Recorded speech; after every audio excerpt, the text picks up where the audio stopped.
हाँ ये बात है, हम उनकी परिधि में चलेंगे तब ना।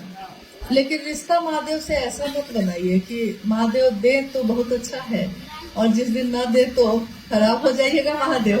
क्योंकि ऐसा रिश्ता तो हम अपने जगत में किसी से नहीं बनाते। पति मानते हैं तब भी पति को पति ही रहते हैं, और जिस दिन वो गरी आते हैं तब भी वो पति ही रहते हैं। नहीं आपको बात को न मानेंगे, अपना ये अपना खाना हम जाएंगे बाहर, हाँ छोड़ देते हैं। अच्छा ये देखिए कॉल हो गए आते हैं पाते हैं न मन लगे चर्चा हो जाए, चल जाइए गाड़ी से चल जाइए चर्चा। अच्छा, आपके पति पुलिस में हैं? जी दरोगा है। दरोगा है। जब सैया भाई कोतवाल तो डर काहेगा। ये तो मानते हैं, कहते आप काहे काटना, आप 2 मिनट के लिए हमारा जहाँ साथ में है। बाहर तो बेचारे बोल भी नहीं पाते होंगे कि बाहर का लोग सब उनका बात सुनता है, और घर में आते हैं तो वो आपका बात सुनता है। महादेव सब कुछ जाके मना दी, पहले जाने न देते थे, आप उनके गौरी ग्रेटर नोएडा है, दिल्ली एनसीआर में बेनेट यूनिवर्सिटी है, उसी में और एक कॉलेज बेंगलोर का है, उसमें भी हो गया है, लेकिन उसका इंटरव्यू का रिजल्ट अभी नहीं आया है, तो उसका भी वेट कर रहे हैं हम लोग। लेकिन ये यूनिवर्सिटी बढ़िया है, तो जो आपके पहुंच में जो चीज आ जाए उसको पहले पकड़ लेना ज्यादा अच्छा है। अच्छा है, बहुत अच्छा है। हाँ, कानून की पढ़ाई इस घर में साहब किए और उनका आशीर्वाद है, उनका प्रेम है कि चलिए गौरी भी लॉ की पढ़ाई कर ले, कानून की पढ़ाई करना शुरू करेंगी। अब खुशी की बात है।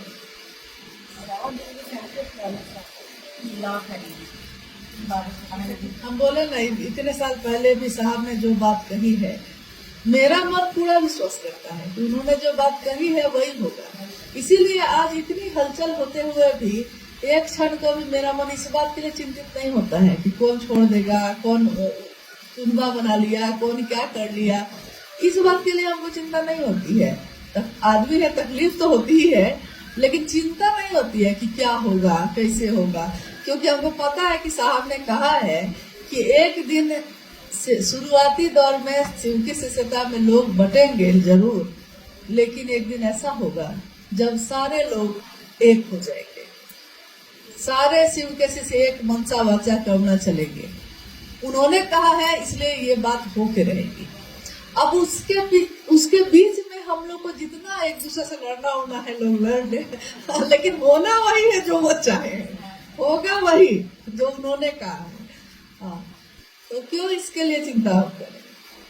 साहब का टोपी वाला चर्चा पर मुझे ना एक बार सुने थे, हमको समझ में नहीं आया। क्या टोपी में जो साग टोपी पहनने शुरू किए थे, सब भाई पहनने लगे, थोड़ा दूसरे सुनने का ना।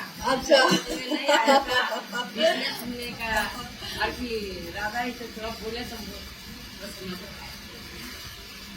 जैसे हुआ क्या कि पहले तो साहब टोपी नहीं पहनते थे।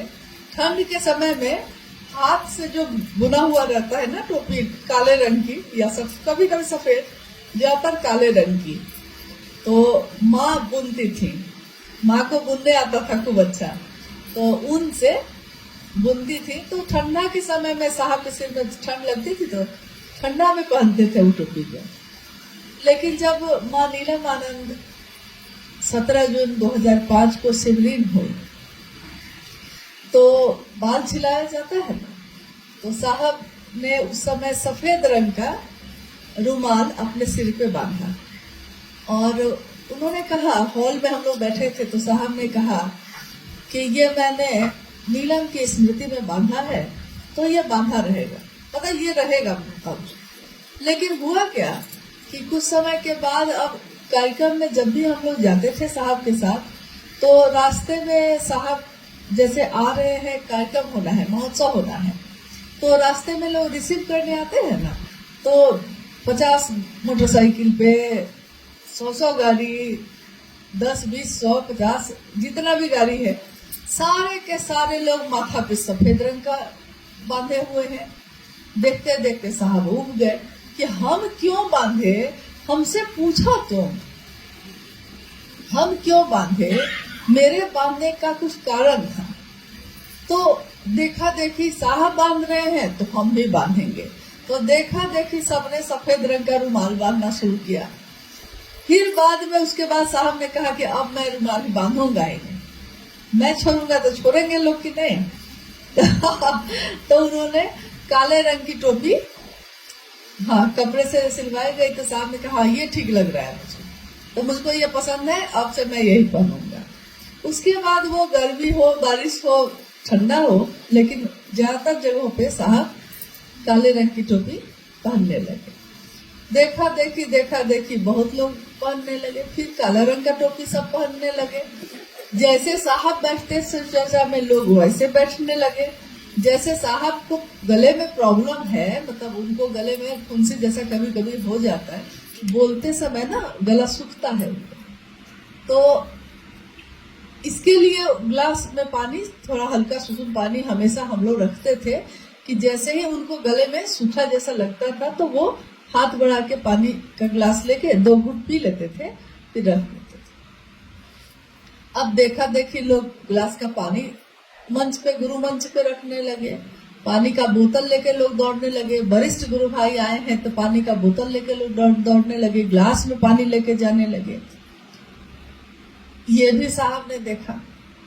कोई पनबट्टा लेके घूमने लगे, पाँव पे पाँव चढ़ा के आबू पान निकाल के साहब वाले स्टाइल में खाने लगे। तो साहब ने एक दिन कहा कि मेरे जैसी टोपी तो पहन लोगे, मेरे जैसा पान भी खाने लगोगे, मेरे जैसे ग्लास में पानी लेके मंच पे पीने भी लगोगे, लेकिन मेरे जैसी नियत कहाँ से लाओगे। महादेव के लिए महादेव को मैंने चाहा है।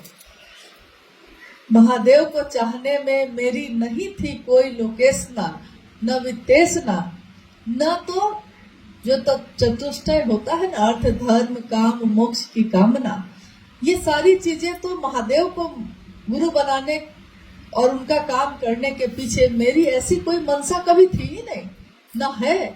लोकेशना मतलब कि लौकिक चीजों की चाहत, कि कोई मुझको ये दे देगा, कोई मुझको वो दे देगा।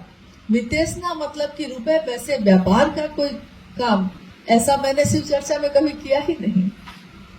अर्थ धर्म से मैंने जोड़ा ही नहीं कभी। काम मोक्ष, सुंदरियां मुझको मिल जाए, ऐसा मैंने कभी सोचा नहीं। हाँ, मोक्ष मुझको मिल जाए कि महादेव मुझको जीवन और मृत्यु के चक्र से मुक्त कर दीजिएगा, ऐसा हो जाए, ऐसा तो मैंने कभी सोचा नहीं। तो महादेव के लिए मेरे महादेव का डंका हर हृदय में बजे, ये मंदिर में जो घंटियां बज रही हैं उसकी मधुर ध्वनि हर व्यक्ति के जीवन में घुले, ये मैंने चाहा है। तो मेरे जैसे नियत कहाँ से लाओगे, यही उन्होंने कहा उस दिन। हाँ, यही बात कही। तो हमेशा हम लोग यही कामना करते हैं कि साहब आपके जैसा पता नहीं बन पाएगा कोई कि नहीं बन पाएगा, लेकिन आपने ये चाहा है कि एक हरिंद्रानंद नहीं लाखों हरिंद्रानंद बने, मतलब शिव के लिए शिव को चाहने वाले लोग बने। और इस चाहत में उनकी कोई लोकेशना विदेशना नहीं हो, कोई कामना नहीं हो, निष्काम भाव से कोई माने। तो ये बहुत बड़ी बात उन्होंने चाही है, और जो उन्होंने चाहा है वो हो के रहा है। अगर ऐसा नहीं होता, लाखों ऐसे गुरु भाई गुरु बहन जो आज महादेव के काम में चल रहे हैं, अगर वो सही मनसा से नहीं चलते रहते तो शिव शिष्यता इतनी तेज गति से कभी भी आगे नहीं बढ़ सकती थी। बढ़ रही है, इसका अर्थ है कि लाखों लोग इस काम को निष्काम भाव से कर रहे हैं। अब उसमें इक्के दुक्के लोग अपवाद है, किसी के लिए ये व्यापार है, किसी के लिए ये पेशा है, लेकिन लाखों लोगों के लिए ये जीवन है, जीवन को जीने की कला है, आधार है ये शिव की शिष्यता। तो हम वैसे लोगों को देखें या वैसे एक दो लोगों को देखें जिनके लिए इन चीजों का कोई मोल नहीं है, जिसके लिए शिव से खिलौना है, उन लोगों की तरफ हम क्यों देखें?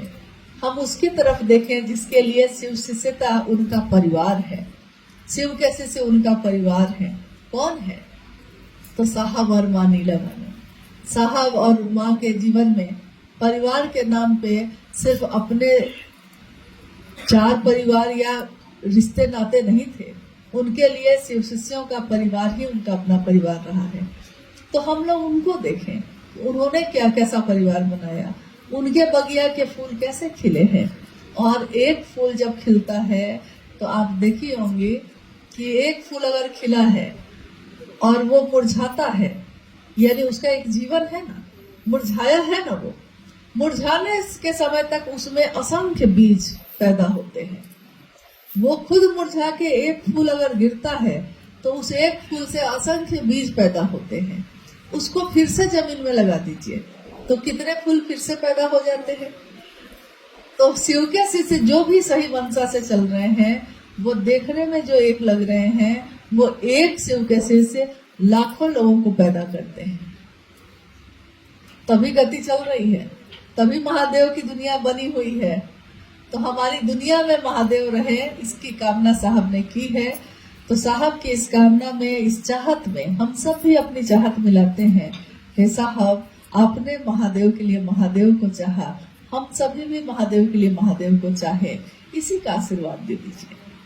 इस स्थल पे उनको नमन करते हुए हम सबका मन उनसे यही मांगता है, और जो आप मांगेंगे वो आपको मिलेगा। जो संसार को आप दीजिएगा वही संसार आपको वापस करेगा। साहब ने संसार में शिव को दिया, आज लोग उन्हीं को शिव की तरह मानते हैं। मतलब शिव से नजदीक होना उन्होंने साहब से सीखा, कैसे हुआ जाता है। तो आज जो उन्होंने दिया वो उससे दुगुना पाए। तो हम आप भी जो समाज को देंगे वही आप पाइएगा। तो महादेव दीजिए, महादेव लीजिए। महादेव लेकर आए हैं तो ठीक है, नहीं लेके आए हैं तो महादेव को लेकर जाइए।